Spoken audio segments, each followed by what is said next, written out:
the Madman. If you clicked this video because of the thumbnail, we got you! We have figured out what makes the clicking of the videos work. But it's not a lie. Collateral Damage, I think this is actually the single highest damage card, other than cards that have an insane buildup, the single highest potential damage in one spell, and it's in Hunter, of all things. Collateral Damage, Hunter, 8 mana spell, deal 6 damage to 3 random enemy minions, excess damage hits the enemy hero. That's a total of 18 damage in 8 mana, that's a lot. But, you know, the thing that's most insane is the fact that all excess damage goes to the face. If you just cast this baseline, and the enemy has 3 minions in play, which have 1 health, that's 8 mana, deal 15 damage. That's really insane. But what's really insane is if you copy this spell with Twin Bow Terracoil, and the Twin Bow Terracoil buff does last between turns. Been a while since you've seen something like that. All of the excess damage hits the enemy hero. So, the dream. Your opponent has 3 1 health minions in play. You've played Twin Bow before, and then for one spell, you just win the game because the first copy does 15 damage, the second copy does 18 damage, it's 33 damage. Now, yes, it's not guaranteed that your opponent's going to have 3 minions in play, but card's still efficient if you just have 2 minions in play. It still deal 12 damage total for 8 mana, and, you know, copied, it's almost always 12 extra damage to the face, so I legitimately could see such a package of just twin Terracoil and Collateral Damage in a Hunter deck. We were waiting for like a good spell to copy, and here it is, Collateral Damage. For the refined players out there, that's a lot of damage in one card. Hey, we've got the Mage Secret Payoff card. Chatty Bartender, 4 mana 4/4. At the end of your turn, if you control a secret, deal 2 damage to all enemies. Now you got your Chatty Bartender, you got your Orion, both of which are pushing secrets. You've got a decent amount of neutral cards that help out with this plan as well. But here's the early assessment of this. It is my opinion that the Mage Secrets are sadly not strong enough to justify running these cards. Basically, the Mage Secret Payoff cards are not strong enough to justify running bad Mage Secrets, and the ways to like fetch these secrets and to play these secrets, they exist in the neutral class, and that does help this deck, but these cards just aren't strong enough. Probably most of the blame would lie in the Mage Secrets not being good enough. It's because the secrets are not good enough that the secret lovers and the secret enablers, while good, just can't carry the badness of the secrets, is the way I see it. Druid has Death Blossom Whomper. 6 mana 7/6 battlecry, draw a Death Rattle minion and gain its Death Rattle. Now we see, with all the Death Rattles revealed, what this big Druid Death Rattle plan is. And Death Blossom Whomper is a very strong card in that deck. For 6 mana, you cheat out the strongest Death Rattle card. And what are strong Death Rattle cards? Well, we have seen Cecily of the Fey Court. That's pretty good. But, you know, Cecily actually combos with the entire Death Rattle package, because the Death Rattle package, the good Death Rattles, ended up being the big ones. And while the neutrals are going to be covered in the next video, it would be remiss to not show the king of Death Rattles, Stoneborn General, the 10 mana 8/8 neutral with Rush, with Death Rattle, summon an 8/8 Gravewing with Rush. I could see a way to construct a Ramp Druid with nature spells, Topior, which summons dragons each time you play a nature spell, and then you got the Hedge Maze to trigger all the Death Rattles. Looks good. See a bunch of cards for Shaman, and it's a little bit puzzling. You got Carving Chisel, 2 mana 1/3. After a hero attack, summon a random basic totem. This is actually a very good card. It's 3 basic totems and a, you know, a small weapon, but nice, just for 2 mana. So Shaman has a good way of getting multiple totems out. Cool. And you know what else synergizes with that? Gigantotem, which 10 mana 8/8 totem costs 1 less for each totem you summon this game. So, you know, you summon all your totems, you discount your Gigantotem, and that's the payoff. Okay, great. Now what we need is we need a way to like buff a bunch of totems, or a way to like another payoff card similar to Gigantotem. And that's the sad part right here. I mean, we had Party Favorite Totem, which also summoned more totems, and we had the big payoff for buffing your totems with Stone Right, but it's a legendary. That's the problem.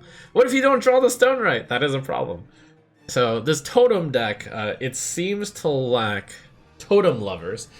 Gigantotem and the Stone Right are excellent starts, but we're missing, more. I can't see that deck working at the time. Over on the other side of Shaman, the Evolved Shaman, we have like the card that you're going to want to evolve in Evolved Shaman.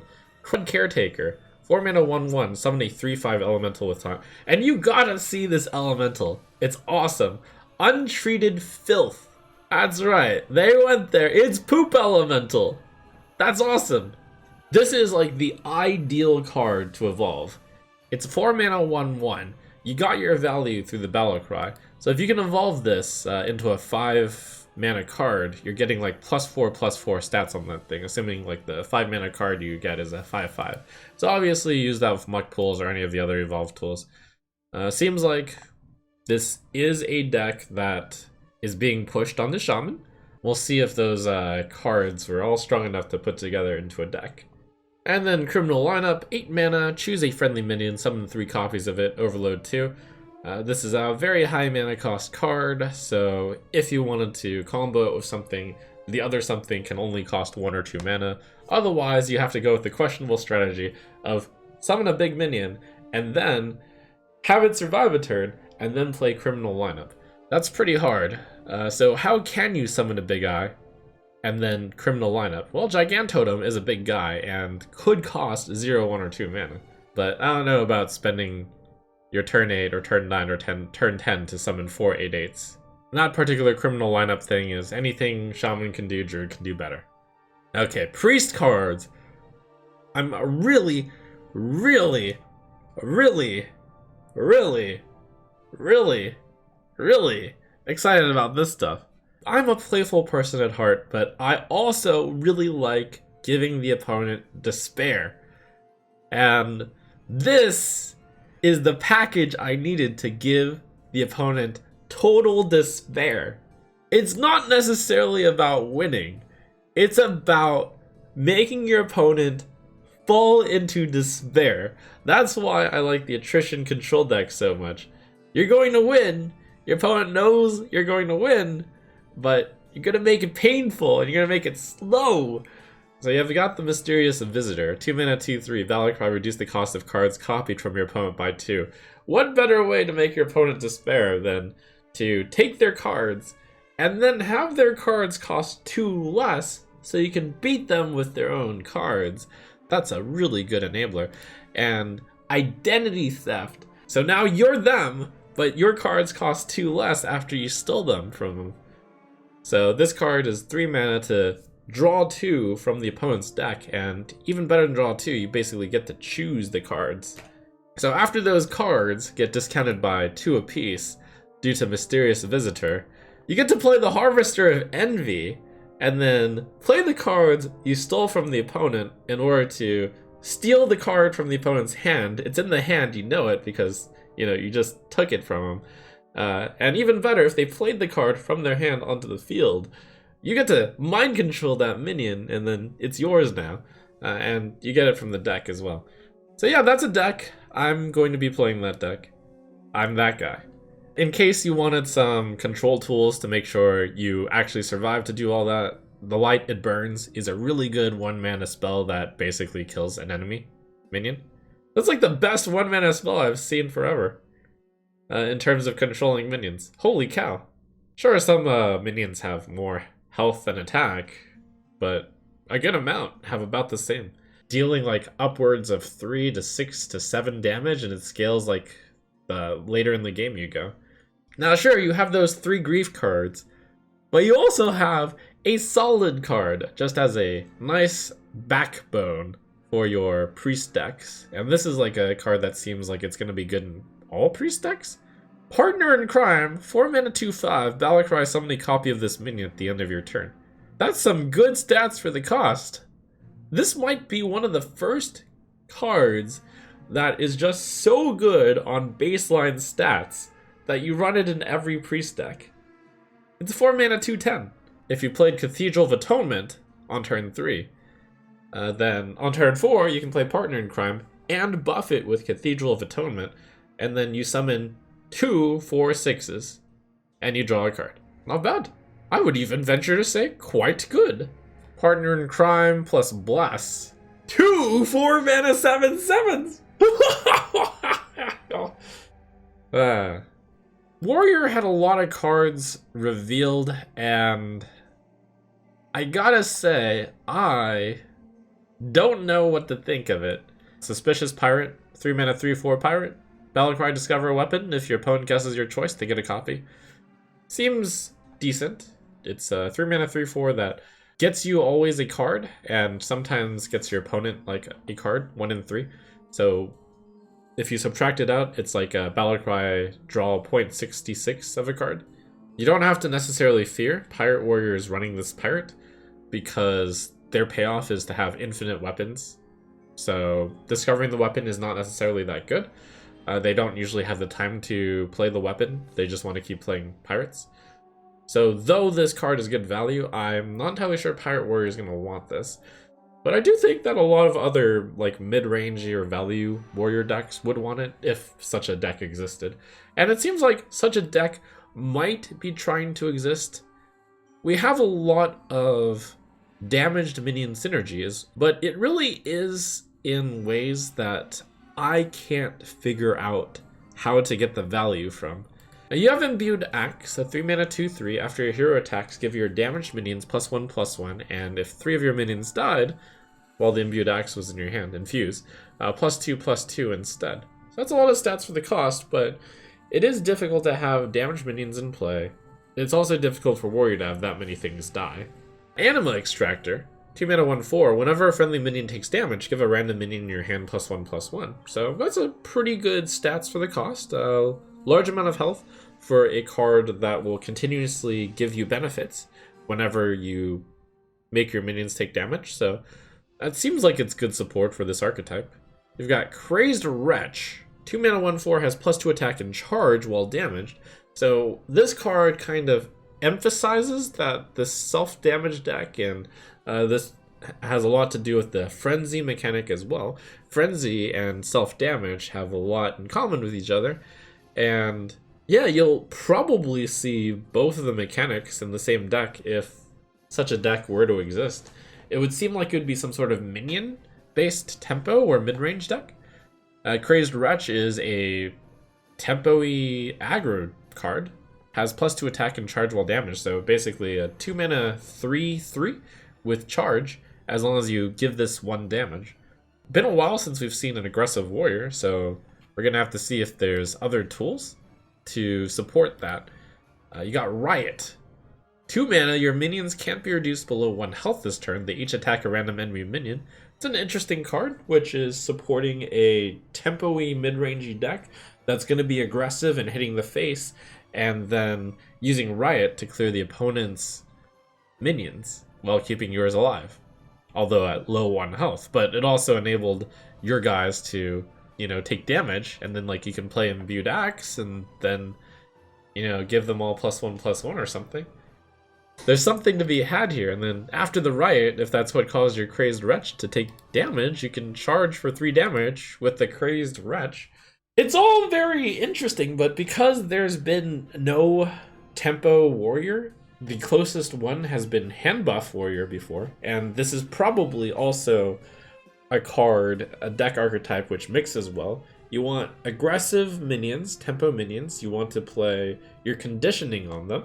It seems like all of it flows into some sort of tempo-y, mid-rangey warrior deck, but it is difficult to see if all the pieces put together will actually make a strong deck. Every single piece got put into this expansion, perhaps, and it's very uncertain about how these pieces even work together, and if the payoff is strong enough. when there are other tempo decks or mid-range decks that look like they could do well. It's hard for me to see the Tempo Warrior being the standout here when you can play other decks in tempo way. Conqueror's Banner, 2 mana, reveal a card from each player's deck 3 times, draw any of yours that cost more. This is just a random warrior card, which gives you inconsistent draw and makes you want to play a big deck, so you draw cards more often. Pretty random, probably not going to see this around. Over in Paladin Land, we've got a card that I'm going to enjoy playing a lot, the Countess. 7 mana, 7/7, Battlecry. If your deck has no neutral cards, add 3 legendary invitations to your hand. This is a reason why you want to play pure Paladin, and it's a good reason, because that legendary invitation is super OP. 3 mana, discover a legendary minion from another class that costs 0. Other classes have good legendary minions in them. Having them cost 0 are pretty good. The legendaries have tended to cost a lot. It's not even that big of a stretch to only have Paladin cards in your Paladin deck. You didn't run very many other ones. There was Pyromancer, which will be sadly missed. But when the payoff is the Countess, maybe you don't run Pyromancer. Also, in the theme of remaining pure, you have the Service Bell. 3 mana, discover a class card from your deck, draw all copies of it. This one strikes me as mostly worse Arcane Intellect. A little bit better than Arcane Intellect because you get to choose the card, and then you get the 2 copies, if you have 2 copies in your deck.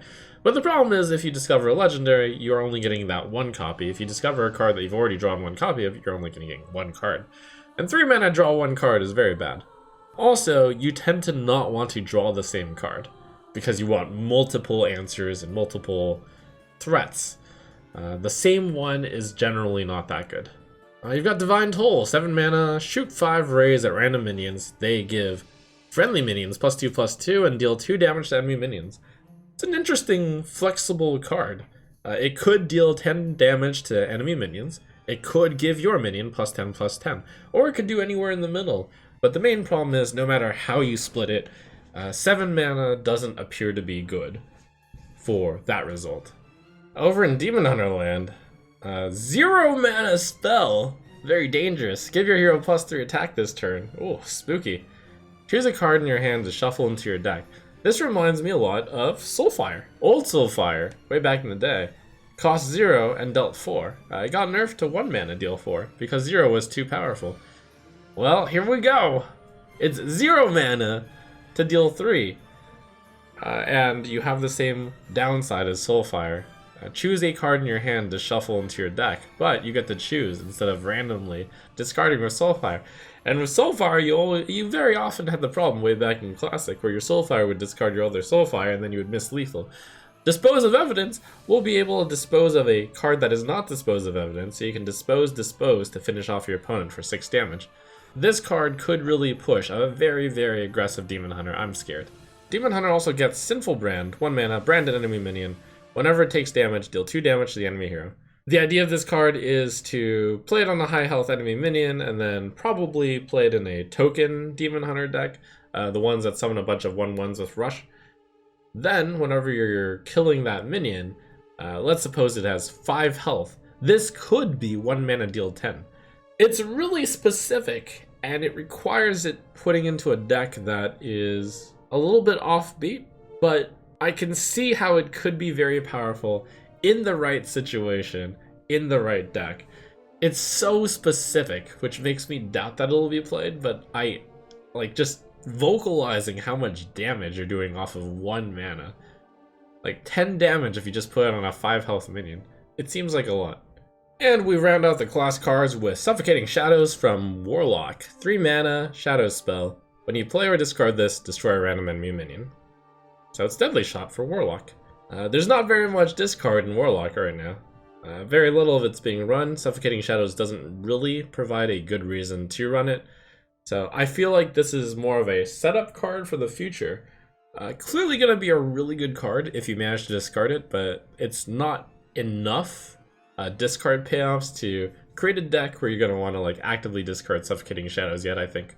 But someday, when there is a discard deck, you will run Suffocating Shadows, and it will be quite good in that deck. So that's the card dump for the class cards. actually some really exciting last minute potential deck archetypes that have been like cemented due to these reveals. Theorycraft stream gonna be up tomorrow. Looking forward to playing a lot of those archetypes.